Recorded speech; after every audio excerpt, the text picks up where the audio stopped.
Hello dear student, आप सभी के अपने यूट्यूब चैनल इग्नू अपडेट पे स्वागत है। आज हम बात करने वाले हैं एमएससी जूलॉजी के एडमिशन से related A to Z information. हम सब कुछ इस वीडियो में जानेंगे कि आप एडमिशन या रजिस्ट्रेशन या री रजिस्ट्रेशन कैसे करवाएंगे, उसके साथ आपकी फ़ी कितनी होगी, देन उसके बाद एलिजिबिलिटी आपकी क्या होगी एडमिशन लेने के लिए एमएससी जूलॉजी में इग्नू से, उसके साथ एग्ज़ाम पैटर्न कैसा होता है, ईयरली होगा, सेमेस्टर वाइज होगा, सब कुछ जो है इसमें जानेंगे। साथ में हम जानेंगे असाइनमेंट कब सबमिट करना होता है जनवरी सेशन वालों के लिए और जून सेशन वालों के लिए, जुलाई सेशन वालों के लिए, सब कुछ जानेंगे। उसके साथ आपका प्रैक्टिकल डेट क्या होती है, कब होता है, कैसे होता है, सब कुछ जानेंगे। उसके लास्ट में आप सभी का जो होता है प्रोजेक्ट होता है, तो प्रोजेक्ट को कैसे बनाया जाता है, कितने मार्क्स का होता है और कब सबमिट करना होता है, कहाँ सबमिट करना होता है, सब कुछ जो होता है इस वीडियो के माध्यम से हम आपको बताने वाले हैं। और ए टू जेड, और ये वीडियो बहुत ही डिटेल में होने वाली है, तो वीडियो को स्किप नहीं कीजिएगा। हर एक पॉइंट आपके लिए बहुत ही मोस्ट इंपॉर्टेंट होने वाला है, क्योंकि हम जो है पॉइंट टू पॉइंट बात करते हैं और जो भी इंपॉर्टेंट पॉइंट है उसी को लेकर जो है आपके समक्ष जो है डिस्कस करेंगे। ठीक है, तो चलिए स्टार्ट करते हैं। सबसे पहले हम जो है एडमिशन से ही बात करेंगे, एडमिशन से स्टार्ट करेंगे। ठीक है, तो आइए हम बात करने वाले हैं एमएससी जूलॉजी। जो भी student MSc zoology from IGNOU से करना चाहता है उसके लिए जो है एडमिशन की क्या प्रक्रिया है और कैसे एडमिशन करवाना है, आइए जानते हैं। तो सबसे पहले जो है हम एडमिशन की बात करने वाले हैं। तो अगर हम एडमिशन की बात करते हैं सबसे पहले, तो यहाँ पर देखेंगे ये प्रोग्राम लिखा हुआ है कि प्रोग्राम क्या है। अगर प्रोग्राम आपका ईयरली है तो आपको ये सिस्टम जो है फॉलो करता है। ठीक है ना, ये जो सिस्टम यहाँ पर बना हुआ है ये आपको फॉलो करता है अगर आपका ईयरली है तो हम आएंगे, बात करेंगे कि एमएससी जूलॉजी ईयरली है या सेमेस्टर वाइज है, डिटेल में बात करेंगे। उससे पहले बस आप इतना जान लो कि आपको इस जो आपका एग्ज़ाम है जूलॉजी एमएससी वालों का ईयरली होता है। ठीक है ना, सेमेस्टर वाइज भी कुछ केसेस में होता है, उसमें हम डिस्कस करेंगे। ठीक है, तो यहाँ पर देख सकते हैं कि आपका जो कोर्स है, आपका जो प्रोग्राम है ईयरली सिस्टम पे बेस्ड है। तो आप जनरली जो होता है, आप यहाँ पर आएंगे तो जानेंगे एडमिशन के बारे में। तो एडमिशन जो होता है जनरली आपका 2 बार होता है। ठीक है ना, साल में कितनी बार होता है? 2 बार होता है। कब कब होता है? एक बार जुलाई सेशन में होता है, एक बार जनवरी सेशन में होता है। ठीक है ना, और कब से कब तक होगा? तो मान लीजिए आपका जुलाई सेशन में आप एडमिशन लेने जा रहे हैं, तो आपका जो एडमिशन है जनरली कब स्टार्ट हो जाता है? आपका मई से अगस्त के बीच में एडमिशन होता है। लेकिन हम जुलाई स्पेसिफिक अगर जूलॉजी की बात करते हैं और 2026 का एग्जाम्पल लेकर चलते हैं, तो हम देखेंगे कि 2026 में जो जुलाई में एडमिशन स्टार्ट हुआ था वो 25 मई को स्टार्ट हुआ था। कब स्टार्ट हुआ था? 25 मई को स्टार्ट हुआ था। और इसका अभी जो लास्ट डेट एक्सटेंड कर जो है, लास्ट डेट अभी जो इनिशियली थी 15 जून थी, लेकिन अभी एक्सटेंड हो गई है। कब तक? 31 मई तक एक्सटेंड हो गई है, सॉरी 31 जुलाई तक हम बात करते हैं। जो स्टार्टिंग डेट थी किसके लिए? जुलाई सेशन के लिए हमारी कब से थी? 25 मई से थी। कब से थी? 25 मई। हम 2026 का एग्जाम्पल लेकर चल रहे हैं। ठीक है, और लास्ट डेट हमारी क्या है? अभी 31 जुलाई है। क्या है? 31 जुलाई है। ये एक्सटेंड कर की गई है। पहले हमारा ये जो था 15 जुलाई था। ठीक है ना, 15 जुलाई था, जो एक्सटेंड कर 31 जुलाई कर दिया गया है। ठीक है, तो यहाँ पर देख पा रहे हैं कि जो अगस्त लिखा है तो मे बी ये भी एक्सटेंड कर सकता है। ठीक है ना, तो अगस्त यहाँ पर लिखा है तो मे बी ये अगस्त तक एक्सटेंड करे। ठीक है, तो यहाँ से प्रोबेबिलिटी बनती है कि अगस्त तक ये जा सकता है। ठीक है, तो अब एडमिशन आपने ले लिया। एडमिशन और रजिस्ट्रेशन क्या होता है देखिए आप, और री रजिस्ट्रेशन क्या होता है यहीं पर डिस्कस कर लेते हैं। हालांकि जनवरी सेशन वालों को एक बार देख लेते हैं, फिर इस पर तीनों पॉइंट पर हम डिस्कस करेंगे। तो जनवरी सेशन का जो एडमिशन है नवंबर में स्टार्ट होता है और फेब में एंड होता है। ठीक है ना, कब स्टार्ट होता है? नवंबर में स्टार्ट होता है और फेब में एंड होता है। अगर हम बात करते हैं 2026 का एग्जांपल लेकर चलते हैं कि 2026 में जनवरी सेशन में कब स्टार्ट हुआ था और कब एंड हुआ था, तो अगर हम देखते हैं तो स्टार्ट जो हुआ था इसका 2026 का, वो 16 दिसंबर 2025 को हुआ था। कब हुआ था? 16 दिसंबर 2025 को हुआ था। उसके साथ जो एंड कब हुआ था, लास्ट डेट क्या थी इसकी? तो लास्ट डेट 31 जनवरी तक तो लास्ट डेट था, लेकिन एक्सटेंड होकर कहाँ तक गया था? 10 अगस्त तक गया था। 10 अप्रैल तक गया था, सॉरी 10 अप्रैल 2026 तक गया था। तो अच्छा खासा आपको डेट जो यहाँ पर देखने को मिला था। तो आप देख पा रहे हैं कि 2026 में जो डेट एक्सटेंड हुई थी, जो डेट थी एडमिशन की 16 दिसंबर 2025 से और 10 अप्रैल 2026 तक जो है ये एडमिशन डेट थी आपकी। यहाँ पर नवंबर लिखा है और फेब लिखा है, तो इनके बीच में जो है एडमिशन डेट वेरी कर सकता है, ठीक है ना। तो इनके बीच में आपका एडमिशन डेट स्टार्ट होगा, इनके बीच आपका एडमिशन डेट स्टार्ट होगा, ठीक है। आई होप कि आपको इतना सब समझ में आया होगा। तो जुलाई सेशन वालों के लिए और जनवरी सेशन वालों के लिए आपको पता हो गया होगा कि एडमिशन कब से कब तक होगा। मैंने एग्जाम्पल के साथ भी बताया, और यहाँ पर आपको जो इग्नू की वेबसाइट पे जाएंगे और प्रोग्राम स्टेटस या फिर एडमिशन स्टेटस देखेंगे तो आपको ये जो है मिल जाएगा, ठीक है ना। जैसे कि मैं आपको अपने देखा है कि कैसे मैं इस पेज पे आई हूँ। तो आपको कुछ नहीं करना है, बस इग्नू टाइप करना है क्रोम पे और जाएंगे आप वहाँ पे, तो आपको सब कुछ स्टूडेंट सर्विस में जाएंगे तो आपको सब कुछ जो है सारी चीज़ें, एडमिशन कैसे करवाना है, प्रोग्राम का कह सकते हैं शेड्यूल क्या है, सब कुछ जो है आपको मिल जाएगा, ठीक है। तो यहाँ से आपने एडमिशन के बारे में A to Z जान लिया। अब बात करेंगे रजिस्ट्रेशन क्या होता है, री रजिस्ट्रेशन क्या होता है और एडमिशन क्या होता है। जनरली जो होती है एडमिशन जो होता है ये फ्रेशर के लिए होता है, यानी फ्रेश जो अभी आए हैं एडमिशन लेने के लिए। और एडमिशन से पहले आपको क्या करना पड़ता है, रजिस्ट्रेशन करना पड़ता है। रजिस्ट्रेशन में आपको अपना नाम, यूज़र आईडी और पासपोर्ट बनाना होता है, ठीक है ना। और जब आप रजिस्ट्रेशन करवा लेते हैं तो आपको क्या करना होता है, उसमें आपके प्रोग्राम को चूज़ कर फ़ी पे करनी होती है, वो आपका एडमिशन हो जाता है, ठीक है ना। आप देखिए री रजिस्ट्रेशन क्या होता है। री रजिस्ट्रेशन क्या होता है, जब आपने एक बार एडमिशन करवा लिया,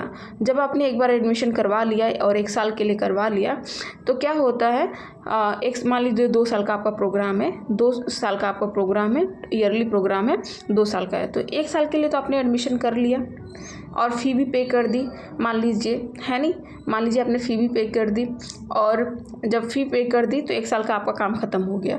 लेकिन दूसरा साल जब आएगा तो दूसरे साल भी आपको फ़ी पे करनी पड़ेगी दूसरा साल स्टार्ट करने के लिए। तो उस प्रोसेस को क्या कहते हैं, री रजिस्ट्रेशन कहते हैं। जब दूसरे साल के लिए आप जो फ़ी पे कर रहे हैं उसको क्या कहेंगे, री रजिस्ट्रेशन कहेंगे। अगर आपने दूसरा साल के लिए फ़ी पे नहीं किया तो आप अब एग्ज़ाम नहीं दे सकते हैं, ठीक है ना। हालांकि इग्नू फ्लेक्सिबल है, अगर आपने दूसरा साल में रजिस्ट्रेशन नहीं करवाया तो आने वाले अगले साल में भी रजिस्ट्रेशन करवा सकते हैं। देखिए जैसे मैंने बताया कि एडमिशन 2 बार होता है, जनवरी सेशन में भी और जुलाई सेशन में भी। तो अगर आपने जनवरी सेशन में री रजिस्ट्रेशन नहीं करवाया तो छोड़ भी सकते हैं, जनवरी में करवा सकते हैं, जुलाई में नहीं करवाया तो, ये जनवरी में नहीं करवाया तो जुलाई में करवा सकते हैं। तो ये फ्लेक्सिबल है इग्नू, तो थोड़ा बहुत आप एक्सटेंड कर सकते हैं, नहीं भी कर सकते हैं। लेकिन री रजिस्ट्रेशन क्या होता है, दूसरे साल की पढ़ाई के लिए आपको जब फ़ी पे करनी होती है, री रजिस्ट्रेशन करना होता है। ये ओल्ड स्टूडेंट के लिए होता है जो पहले से एडमिशन लिए होते हैं, ठीक है ना। ये ओल्ड स्टूडेंट के लिए होता है। री रजिस्ट्रेशन किसके लिए होता है, ओल्ड स्टूडेंट के लिए होता है जो पहले से करवाए होते हैं, रजिस्ट्रेशन करवा लिए हुए हैं, एडमिशन करवा लिए हैं, अब दूसरे साल में जो पढ़ना चाहते हैं तो उनको री रजिस्ट्रेशन करवाना पड़ता है। आई होप कि आपको इतना समझ में आ गया होगा। सॉरी। अगर अब हम एलिजिबिलिटी की बात करते हैं और फ़ी स्ट्रक्चर की बात करेंगे, हम यहाँ पर बात करेंगे फ़ी स्ट्रक्चर की पहले, ठीक है ना, उसके बाद एलिजिबिलिटी पे जाएंगे। तो आपका 1 साल का जो फ़ी है, आप सभी जानते हैं एमएससी जो है 2 साल का प्रोग्राम है, 2 ईयर प्रोग्राम है, और 2 साल का प्रोग्राम में 1 साल का जो आपका फ़ी है 20,000 के लगभग आपका लगता है। देखिए पहले ये जो था ना 14,000 था, और अचानक से जो है 6,000 की इंक्रीमेंट आपको देखने को मिली, क्योंकि बहुत तेज़ी से बच्चे जो है इग्नू में जो है इग्नू से एमएससी जूलॉजी करना चाहते थे, और बहुत तेज़ी से एडमिशन स्टूडेंट का नंबर जो है इंक्रीज़ किया, जिस कारण जो है प्रोग्राम की फैसिलिटी के लिए टीचर और यूनिवर्सिटीज़ बहुत सारी चीज़ें जो है ऐड करनी पड़ी, और इससे जो है इग्नू पे बहुत ज़्यादा खर्चा बढ़ा, एक्सपेंडिचर उनका बढ़ गया, और जिसके कारण इन्होंने जो है फ़ी भी बढ़ा दी, ठीक है ना। तो आपने अचानक से देखा कि विथ इन ईयर भाई 14,000 से 20,000 जो है फ़ी हो गई थी, ठीक है ना। ये हम कहेंगे जुलाई 2024 वालों का फ़ी था, और वहीं बात करें जुलाई 2025 वालों की फ़ी जो है 20,000 हो गई थी, ठीक है। तो ये बहुत तेज़ी से जो है इन्होंने फ़ीस का स्ट्रक्चर बदला, और जो कि बहुत सही भी नहीं है बहुत सारे स्टूडेंट के लिए भाई अचानक से 6,000 बढ़ा देना, ठीक है। तो ये था आपका फ़ीस स्ट्रक्चर कि आपको फ़ीस जो है देनी पड़ेगी। इसके अलावा आपको कहाँ फ़ी देनी पड़ती है, जब आप एग्ज़ाम फॉर्म भरते हैं। देखिए एग्ज़ाम फॉर्म की अलग से फ़ी लगती है, देखिए एग्ज़ाम फॉर्म की क्या होती है, अलग से फ़ी लगती है, ठीक है। और एग्ज़ाम फॉर्म आपके एग्ज़ाम से 1 से 1.5 महीने पहले भरना होता है। डेट आती है कि आपका एग्ज़ाम जैसे कि मान लीजिए आपका जुलाई का एग्ज़ाम कब होता है, जुलाई का एग्ज़ाम आपका जून में होता है, ठीक है ना। आपका एग्ज़ाम कब होता है, जून में होता है। यहाँ पर दिया होगा कि इवोल्यूशन या फिर एग्ज़ाम शेड्यूल नहीं दिया है तो कोई बात नहीं, हम बात करते हैं, ठीक है ना।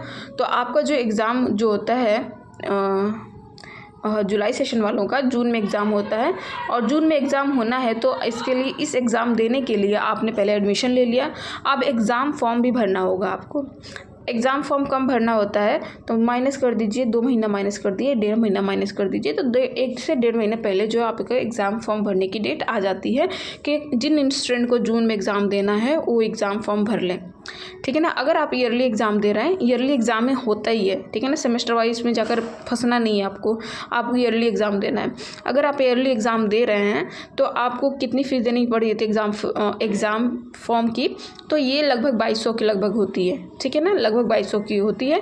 लेकिन इस 2200 में बहुत सारी चीज़ें इंक्लूड होती हैं आपकी। इस 2200 में आपका इग्नू का प्रैक्टिकल का फ़ी होती है, प्रैक्टिकल फ़ी होती है, और प्लस देखिए फर्स्ट ईयर में है तो केवल आपका प्रैक्टिकल फ़ी होगी। वहीं आप सेकेंड ईयर में है तो आपका प्रैक्टिकल फ़ी के साथ साथ आपका जो होगा प्रोजेक्ट फ़ी भी होगी, ठीक है ना। प्रैक्टिकल फ़ी के साथ साथ आपका प्रोजेक्ट फ़ी भी होगी। तो ये आप जो है, ये फर्स्ट ईयर वालों के लिए है, ये सेकेंड ईयर वालों के लिए है। तो आप ध्यान से जो है भरिएगा। जिसको प्रैक्टिकल नहीं देना है वो फ़ी नहीं भर सकता है। प्रैक्टिकल आप 6 साल तक दे सकते हैं, है नहीं। मैक्सिमम ड्यूरेशन कोर्स का कितना है, 6 साल है।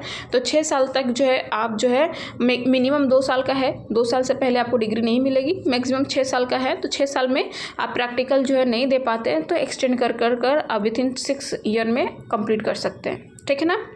तो ये जो होता है प्रैक्टिकल का था कि प्रैक्टिकल की फ़ीस जो होती है आपको कैसे भरनी होती है। तो एग्ज़ाम फॉर्म के साथ भी भर सकते हैं। अगर आपने एग्ज़ाम फॉर्म के साथ भरना भूल गए हैं तो आप जो है, जहाँ पर आपका प्रैक्टिकल होगा वहाँ पर आप ऑफलाइन भी इसको प्रैक्टिकल फ़ी को दे सकते हैं। साथ में अलग से भी प्रैक्टिकल का ऑलवेज जो होता है पोर्टल ऑन रहता है।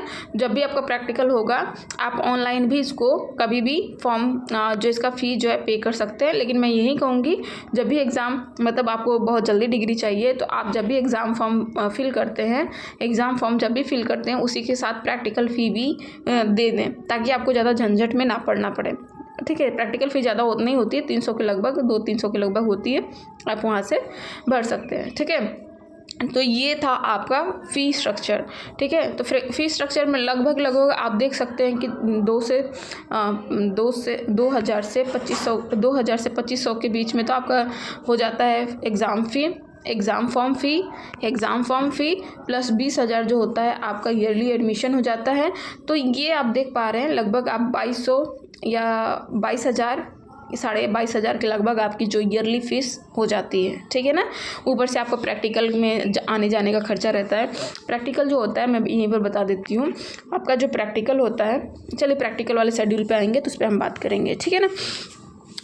तो अब आगे बात करते हैं। हमने आपकी फ़ी की बात कर ली, फ़ी स्ट्रक्चर आपको पता चल गया होगा।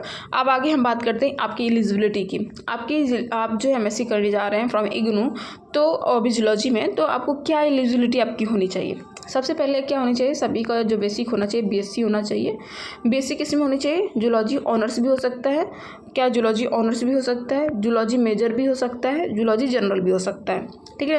इन जनरल में क्या होता है कि जूलॉजी एज ए सब्जेक्ट आपका बीएससी में होना चाहिए, ठीक है ना। कोई कैसे भी हो, मेन हो या साइड में हो या फिर सेकेंडरी हो, जैसा भी हो, सप्लीमेंट हो, चाहे जैसा भी हो, जूलॉजी एज ए सब्जेक्ट आपके बीएससी में होना चाहिए। ऑनर्स हो या मेजर हो या जनरल हो, चाहे जैसे, ठीक है ना। तो किसी भी मान्यता प्राप्त यूनिवर्सिटी से आपका होना चाहिए। तो आप क्या कर सकते हैं, उसमें आप एमएससी जूलॉजी फ्रॉम इग्नू से आप कर सकते हैं, ठीक है। इसके साथ आपको एक बात बता दूं मैं कि अगर आप एडमिशन लेते हैं तो कोई इंट्रेंस एग्ज़ाम नहीं होता है, नो इंट्रेंस एग्ज़ाम। लेकिन मे भी फ्यूचर में आपको देखने को मिलेगा ये। तो जो स्टूडेंट अभी एडमिशन नहीं लिए हैं तो ले लें, वेट ना करें कि हम अगले साल लेंगे, क्योंकि हो सकता है कि इग्नू इसके लिए भी इंट्रेंस एग्ज़ाम रख दे। क्योंकि अभी देख रहे हैं आप बीएड के लिए, एमएड के लिए इंट्रेंस एग्ज़ाम होते हैं। तो सेम एज एमएससी में स्टूडेंट की संख्या जो है डे बाय डे बहुत इंक्रीज़ हो रही है। बहुत सारे लोग जो है जॉब में हैं और पीजी नहीं किए हैं तो अब पीजी कर रहे हैं, क्योंकि पहले जो जूलॉजी जो है एमएससी डिस्टेंस से जो नहीं होती थी, अभी जो हाल में 2024 में ही इसको लॉन्च किया गया है।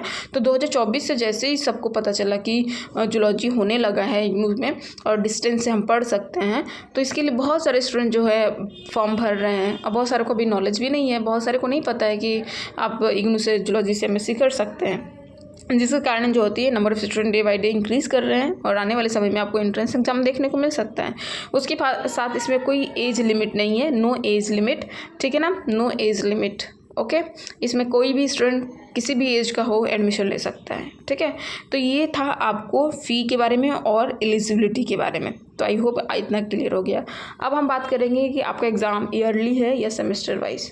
आपका एग्ज़ाम ईयरली है या सेमेस्टर वाइज, ठीक है ना। आप जब देखते हैं कि आप जब भी एडमिशन ओपन करते हैं तो उसमें साफ साफ लिखा है सेमेस्टर वाइज। इससे बच्चे बहुत कंफ्यूज होते हैं। सेमेस्टर क्या, सेमेस्टर वाइज साफ साफ लिखा है, लेकिन इससे क्या करते हैं, बहुत सारे स्टूडेंट कंफ्यूज हो जाते हैं। आपका जो प्रोग्राम है ईयरली सेमेस्टर वाइज नहीं है, ईयरली है, ठीक है ना। आपको साल में पेपर एक बार देना है और एक पेपर जो है एक बार में आपका जो पेपर होता है ईयरली फर्स्ट ईयर वालों के लिए और सेकेंड ईयर वालों के लिए, ठीक है ना, 2 बार होता है, ठीक है। अब ये जनवरी सेशन वालों की और जुलाई सेशन वालों की अभी हम बात करेंगे। सेशन का अभी हमने बात किया था कि एडमिशन कब होता है, आप एग्ज़ाम कब दे सकते हैं। इसमें 2 बार साल में 2 बार आपका पेपर होगा, एक जनवरी वालों के लिए होगा और एक जुलाई वालों के लिए होगा, ठीक है ना। तो जनवरी का जो पेपर होता है दिसंबर में होता है, यहाँ पर दिया होगा एग्ज़ाम कब होता है। हाँ, यहाँ पर देखिए नीचे आपको देख पा रहे हैं, नीचे टर्म एंड एग्जामिनेशन। तो वहीं अगर हम बात करते हैं एग्ज़ाम की, तो एग्ज़ाम आपका क्या था, ईयरली था, क्या था, ईयरली था, ठीक है ना। सेमेस्टर वाइज एक बार बात करेंगे उस पर भी। अब आएंगे तो एग्ज़ाम आप टर्म एंड एग्जामिनेशन देखेंगे। अगर जुलाई में आपने एडमिशन लिया तो आपका एग्ज़ाम कब होगा, जून में होगा। और वहीं आपने जनवरी सेशन में एडमिशन लिया है तो आपका एग्ज़ाम कब होगा, दिसंबर में होगा, ठीक है ना। वहीं आपने एग्ज़ाम दे दिया तो आपका रिज़ल्ट कब आता है, अगस्त में आता है और जनवरी वालों का फेब में आता है, ठीक है ना। तो अभी आप जो अपना रिज़ल्ट देखने मत घुस जाइएगा, जो भी जून में एग्ज़ाम दिए हैं अभी अगस्त तक वेट करो, ठीक है ना। अगस्त तक वेट करो, देन उसके बाद जो है आप अपना क्या करेंगे, रिज़ल्ट सर्च करेंगे, ठीक है ना।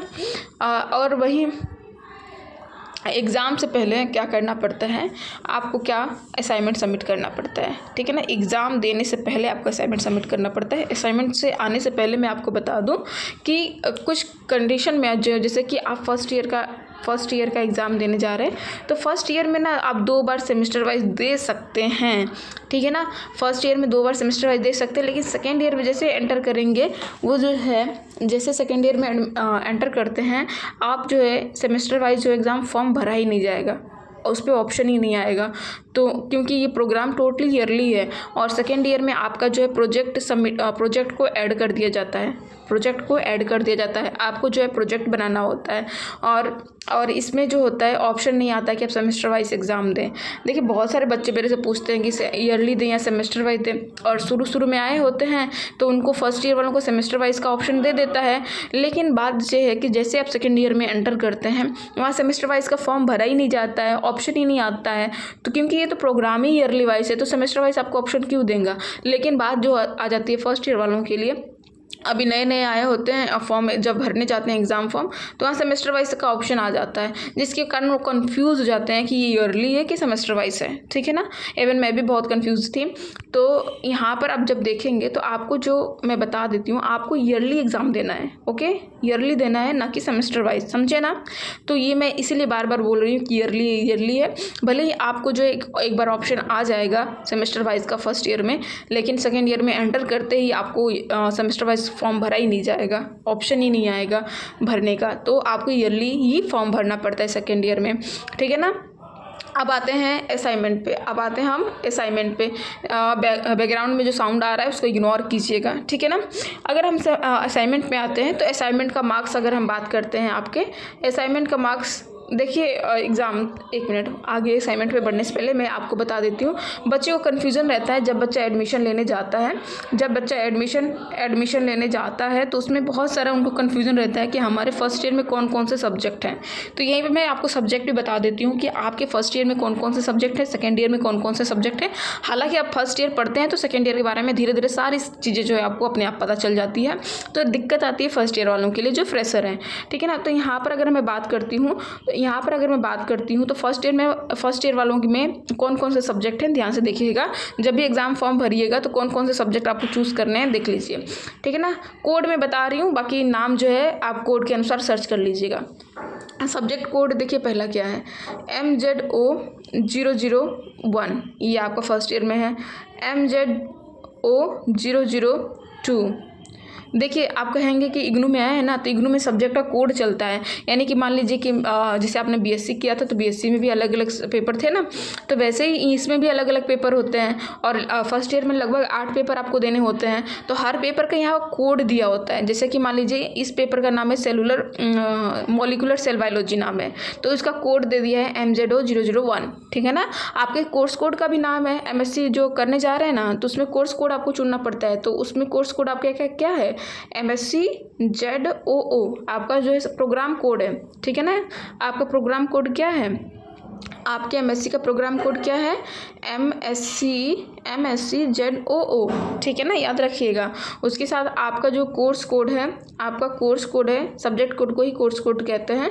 तो आपका फर्स्ट ईयर वालों में 8 कोड हैं, 8 सब्जेक्ट होते हैं, 8 सब्जेक्ट के 8 कोड होते हैं। पहला था MZO001, MZO002, MZO003, MZO004, ठीक है ना। और उसके साथ साथ आपका और भी है MZO005। ये इतना जो है सब्जेक्ट कोड, और 3 पेपर और होते हैं। MZOE इलेक्टिव आ जाता है, ठीक है ना, ये इलेक्टिव आपको इसको भी देना होता है। ये 001, MZOE002 एंड MZOE003। तो आप टोटल काउंट करेंगे तो 1 2 3 4 5 6 7 8, ये 8 पेपर जो है इस सब्जेक्ट कोड मैंने बता दिया आपको। ये सारे सब्जेक्ट कोड के जो पेपर हैं आपको फर्स्ट ईयर में होने वाले हैं। वहीं अगर सेकेंड ईयर की बात करते हैं तो सेकेंड ईयर में केवल 7 पेपर आपको देने होते हैं, ठीक है ना। फर्स्ट ईयर में 8 पेपर देने होते हैं, सेकेंड ईयर में आपको 7 पेपर देने होते हैं। ये 7 पेपर क्यों देने होते हैं, क्योंकि आपका एक जो है प्रोजेक्ट को ऐड कर दिया गया है। प्रोजेक्ट कोई हल्का हल्का में मत लीजिएगा, प्रोजेक्ट बहुत भारी सब्जेक्ट है, ठीक है। भले इसका एग्ज़ाम नहीं देना होता है, बनाने में एकदम हालत ख़राब हो जाती है, ठीक है। तो यहाँ पर देखिए, तो 7 पेपर होते हैं, और 7 कौन कौन से होते हैं, तो आपने MZO005 तक तो दे लिया वहाँ पर। तो यहाँ पर आएगा MZO006, 007, 008, 009, तो कितना हो गया, 4 हो गया। और 3 इलेक्टिव होते हैं, तो वहाँ तक 3 सा था। तो MZOE004, MZOE005, MZOE006, ठीक है ना। तो ये 4 प्लस ये 3 प्लस कितने हो गए, 7 पेपर। ये 7 पेपर आपको सेकेंड ईयर में देना होता है, ठीक है ना, ठीक है ना, कोई डाउट नहीं है। तो यहाँ से हमने देख लिया एग्ज़ाम कैसा ईयरली है कि सेमेस्टर वाइज है, तो हमने देखा ईयरली है। भले ही सेमेस्टर वाइज आपके प्रोग्राम पे लिखा हो, लेकिन आपका जो एग्ज़ाम है ईयरली होता है। उसके बाद अब हम बात करेंगे असाइनमेंट की। अब हम किस पे बात करेंगे, असाइनमेंट की, ठीक है ना। असाइनमेंट सबमिशन पे, असाइनमेंट इवैल्यूएशन पे, सारी चीज़ें जो हम बात करेंगे। पहले असाइनमेंट सबमिशन को लेकर बात करते हैं। सभी को जो है आपने देखा कि आपको एग्ज़ाम टर्म एंड एग्जामिनेशन कब देना होता है, जून में। इसका जो है दिसंबर में देना होता है। तो सबमिशन आप देख रहे हैं आपका जो है अक्टूबर से मार्च में आपको करना पड़ता है, इसका सबमिशन डेट होती है। और ये एक्सटेंड करती है भाई। अगर हम एग्ज़ाम्पल लेते हैं 2026 का जून का, ठीक है, जुलाई सेशन वालों का एग्जाम्पल लेते हैं, तो लास्ट डेट जो होती है सबमिशन की सबसे पहले, तो स्टार्ट कब हुई थी आपकी, इसकी असाइनमेंट की सबमिशन डेट। जनरली देखिए, इसका असाइनमेंट का सबमिशन डेट भी 2 बार होता है। जनरली जो यहाँ पर टाइम जो दिया है आपका आप जो टाइम दिया है यहाँ पर अक्टूबर से मार्च दिया है और यहाँ से मार्च से सितंबर दिया है, ठीक है ना। जनवरी सेशन के वालों के लिए मार्च से सितंबर में है और यहाँ से अक्टूबर से मार्च के बीच में है। लेकिन जो आपका डेट था, आपका लास्ट डेट जो एक्सटेंड हुआ था इसका मार्च में दिया है ना, लेकिन जो जुलाई सेशन वालों के लिए है लास्ट डेट जो है 31 मई तक एक्सटेंड हुई थी। तो ये डेट एक्सटेंड होती रहती है, ठीक है ना। वही अगर हम बात करते हैं तो लास्ट डेट यहाँ पर सितंबर में दिया है, लेकिन एक्सटेंड होते होते नवंबर में गई थी 30 नवंबर तक, ठीक है ना। तो ये डेट जो है एक्सटेंड होती रहती है। तो जनरल अगर हम बात करते हैं तो एग्ज़ाम से पहले देखिए यहाँ पर जो दिया है एग्ज़ाम से पहले, इसका एग्ज़ाम आपने देखा था ना, टर्म एंड एग्जामिनेशन दिसंबर में हो रहा है, लेकिन सितंबर तक आपको असाइनमेंट सबमिट कर देना है। लेकिन हालांकि अभी भी आया है 30 सितंबर, अभी भी जो दिसंबर में एग्ज़ाम देंगे ना उनके लिए 30 सितंबर डेट आ चुकी है, ठीक है। जिसके असाइनमेंट जो है मैंने सब्जेक्ट वाइज में बना रही हूँ, बहुत सारे वीडियो अपलोड कर दिए, आप वहाँ से जाकर आप सभी असाइनमेंट ले सकते हैं, ठीक है। देखिए वीडियो बहुत लंबी हो रही है, लेकिन हम डिटेल में डिस्कस कर रहे हैं, A to Z information discuss कर रहे हैं और इससे ज़्यादा डिटेल में आपको कोई बताएगा नहीं, ठीक है। हम A to Z project viva सब कुछ बताएंगे आपको, ठीक है ना। तो यहाँ पर आते हैं, यहाँ पर देखिएगा, ठीक है। तो यहाँ पर अगर देख रहे हैं आप तो ये सितंबर लास्ट डेट होती है, यहाँ पर दिया है जनरल सितंबर तक लास्ट डेट होती है। अभी भी जो लास्ट डेट आई है दिसंबर वालों के लिए, जो जनवरी सेशन वाले हैं उनका एग्ज़ाम दिसंबर में होगा और दिसंबर के लिए जो असाइनमेंट सबमिट करने की लास्ट डेट है 30 सितंबर तक आई है, लेकिन ये एक्सटेंड करेगी 30 नवंबर तक। ये मेरी 100% गारंटी है, ये मेरी 100% गारंटी है, ठीक है ना। ये मेरे एक्सपीरियंस से भाई, मैं अपने एक्सपीरियंस से ये बोल रही हूँ कि ये 10 एंड 100% ये एक्सटेंड करेगा 30 नवंबर तक, ठीक है ना। तो ये आप देख सकते हैं। तो आपको एग्ज़ाम से पहले अगर इग्नू की गाइडलाइन में साफ साफ लिखा है कि अगर आप एग्ज़ाम से पहले असाइनमेंट नहीं सबमिट करते हैं तो आपकी जो कॉपी एग्ज़ाम में देंगे उस चेक नहीं की जाएगी, समझे ना। तो आपको एग्ज़ाम से पहले क्या करना है, असाइनमेंट सबमिट करना है, ठीक है। डेट आ चुकी है सभी की, तो सभी लोग अपना असाइनमेंट बनाएं और तैयार हो जाएं। उसके बाद इवोल्यूशन की बात करते हैं तो इसकी असाइनमेंट का नंबर आपको कब अपडेट हो जाता है, तो जनवरी सेशन वालों की नवंबर से मई तक जो है अपडेट हो जाता है और जुलाई सेशन वालों के लिए नवंबर से मई तक और जनवरी सेशन वालों के लिए अप्रैल से नवंबर के बीच में अपडेट हो जाता है, ठीक है ना। तो ये आपका असाइनमेंट था। तो असाइनमेंट कितने मार्क्स का होता है आगे बात करते हैं। तो असाइनमेंट हर एक असाइनमेंट जितना है, हर सब्जेक्ट का आपको एक असाइनमेंट बनाना पड़ता है। जैसे कि MZO 001 के लिए आपको एक असाइनमेंट बनाना पड़ता है और एक असाइनमेंट में 10 क्वेश्चन होते हैं और एक क्वेश्चन 10 मार्क्स का होता है, यानी कि टोटल 100 मार्क्स का एक असाइनमेंट आपका होता है, ठीक है ना। सभी असाइनमेंट की जो है मैंने सब्जेक्ट वाइज कोड वाइज सारे जो है मैं बना रही हूँ। यूट्यूब पे लगभग आपके 5 जो है असाइनमेंट चढ़ चुके हैं और फर्स्ट ईयर वालों के लिए 3 और बचे हैं, उसको भी मैं अपडेट कर दूँगी कुछ दिनों में, यानी विथिन ए वीक आपको कंप्लीट हो जाएगा, ठीक है। तो इतना आपको समझ में आया होगा, तो आई होप कि आपको समझ में आया होगा इतना। तो आपका एक असाइनमेंट 100 मार्क्स का होता है, बाकी 7 जोड़िएगा तो 800 मार्क्स का, 8 जोड़िएगा तो 800 मार्क्स का हो जाता है, ठीक है ना। अब उसके बाद हम बात करते हैं प्रैक्टिकल की। ये प्रैक्टिकल जो है बहुत ही वेरिंग डेट का होता है, डेट इसकी हमेशा वेरी करती रहती है। तो प्रैक्टिकल जो होता है इसमें बच्चे बहुत परेशान हो जाते हैं प्रैक्टिकल में। ये प्रैक्टिकल ऐसा है कि पूछिए मत, बहुत परेशान करता है ये प्रैक्टिकल।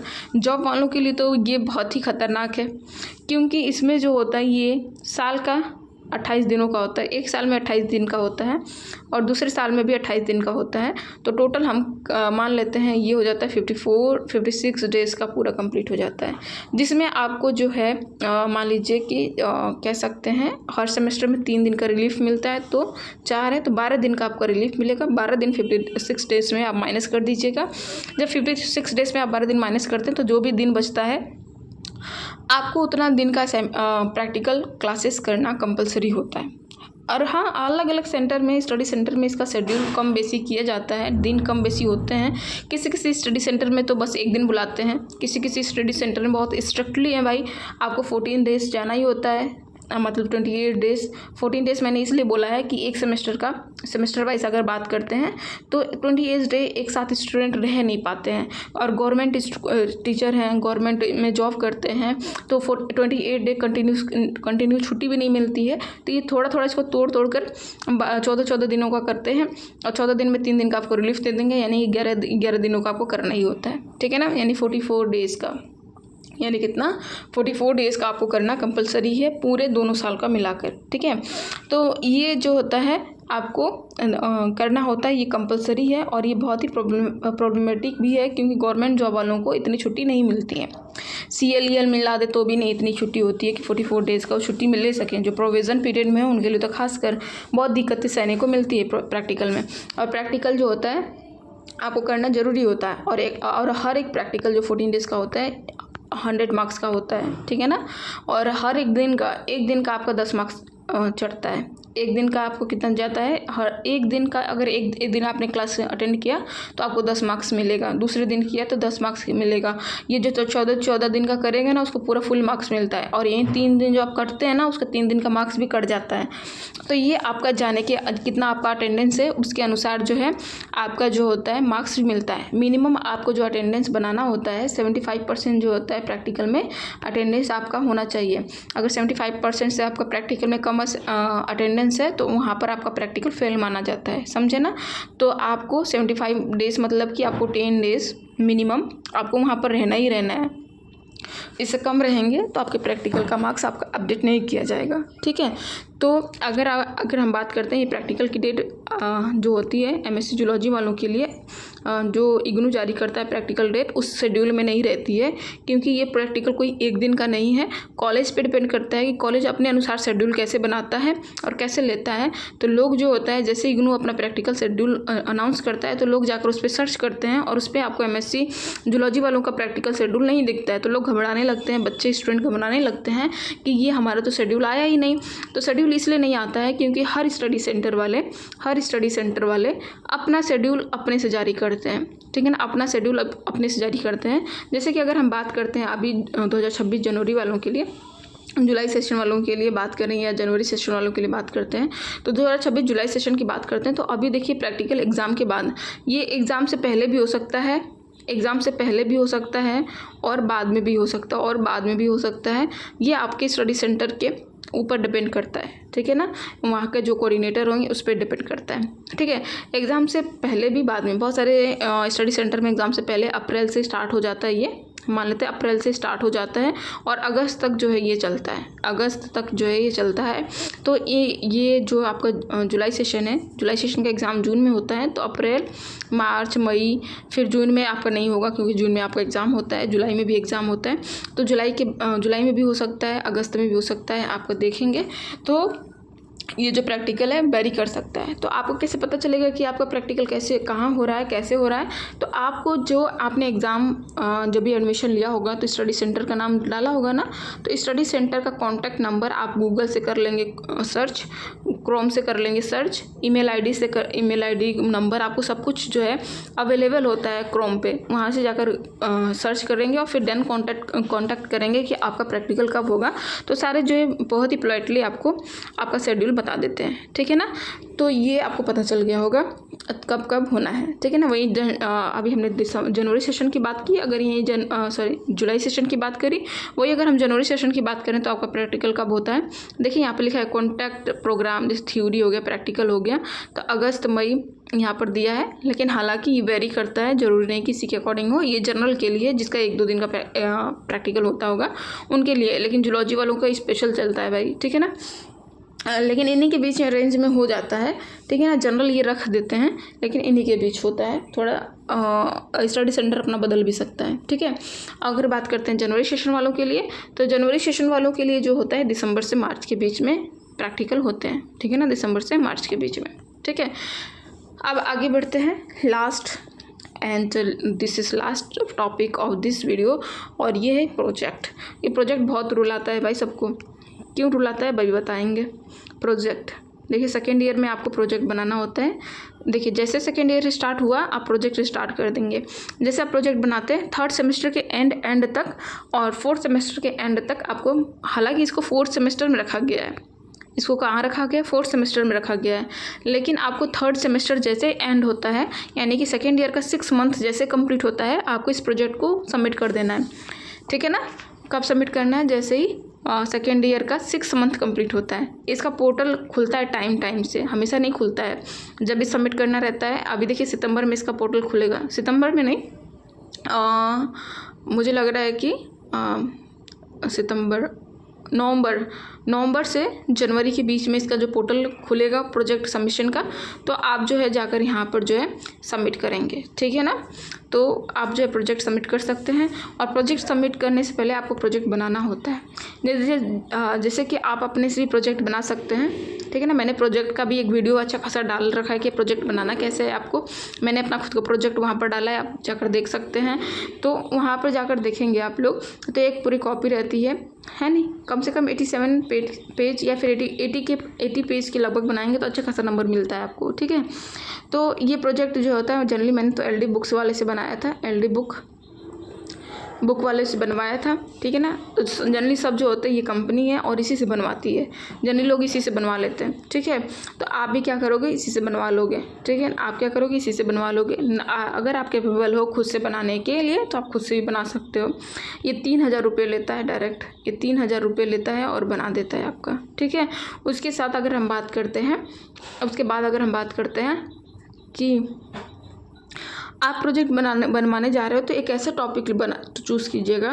टॉपिक जो होना चाहिए आपका ऐसा होना चाहिए, क्योंकि ये रिसर्च है, प्रोजेक्ट एक रिसर्च है कि किसी टॉपिक में आपने रिसर्च किया है, उस एरिया में एक स्पेसिफिक एरिया में आपने रिसर्च किया है, तो उस स्पेसिफिक एरिया में आप ऐसे टॉपिक को सर्च करोगे जिसका रिसर्च 6 महीने में कंप्लीट हो सकता है, ठीक है। अगर ऐसा टॉपिक आपने सर्च कर लिया जिसका रिजल्ट कम से कम 2 से 3 साल लेता है, तो आप उस असाइनमेंट में कहीं ना, उस प्रोजेक्ट में कहीं ना कहीं आप फेल मानो जाओगे, क्योंकि ऐसा टॉपिक आपने चूज़ कैसे कर लिया और ऐसा टॉपिक पे अपनी रिसर्च कैसे कर ली जो 2 से 3 साल तो उसका रिजल्ट आने में लगता है और आपने 6 महीने में कंप्लीट कर लिया। तो आपको ऐसा टॉपिक और सरल टॉपिक चूज़ करना है जिसका रिजल्ट विथिन 6 मंथ आ जाए, ठीक है ना।